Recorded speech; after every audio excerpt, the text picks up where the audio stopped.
Bonjour, je suis Emile.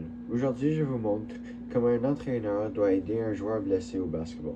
On va suivre les règles d'OFEA et les étapes de premier soin.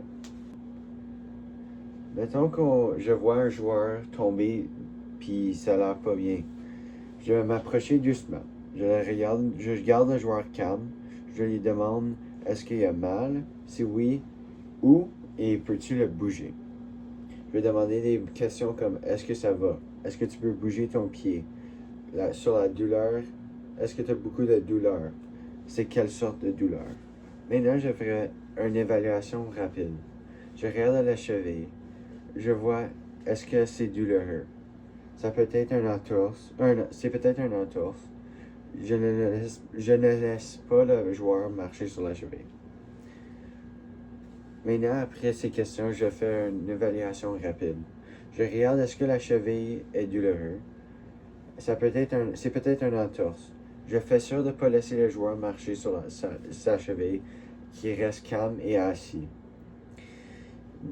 Je montre la main en disant stop pour faire sûr qu'il ne pas bouger et je fais signe au joueur de rester assis. Premier soin. Je fais sûr que mon joueur arrête.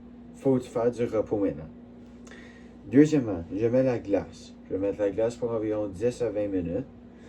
Après ces 10 à 20 minutes, tu enlèves la glace pour un autre 10 à 20 minutes.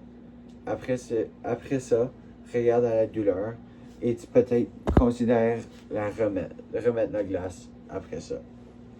Je fais sûr de mettre la compression aussi de la cheville, autour de la cheville, en utilisant un bandage.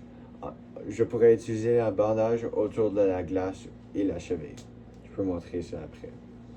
Je veux aussi faire sûr que mon joueur garde sa cheville élevée, idéalement au-dessus du cœur pour la meilleure des choses.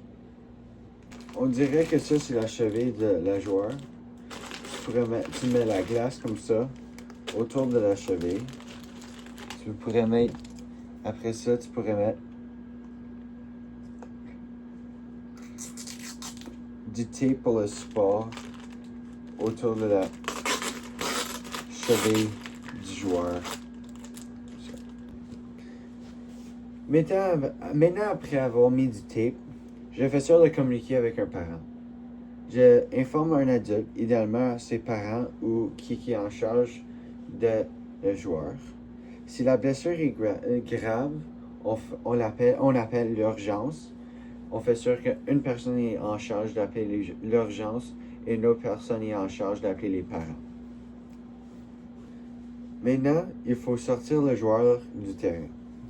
Même si c'était pas trop grave, on fait sûr d'enlever le joueur du terrain. Une fois qu'il était assis en tombant en grosse douleur, on fait sûr de sortir le joueur, faire sûr que le joueur est correct, qu'il n'y a pas de vraie douleur et qu'il ne va pas empirer la situation. Je fais sûr que j'aide le joueur à se lever et faire sûr que en disant que c'est sa cheville, faire sûr que sa cheville touche pas et met aucun poids sur sa cheville, qui est capable de juste se lever. Idéalement, c'est avec 2-3 personnes qui aident à bouger la personne. Tu vas trouver un banc qui est proche et tu assis le joueur. Fais sûr que quelqu'un reste avec le joueur aussi.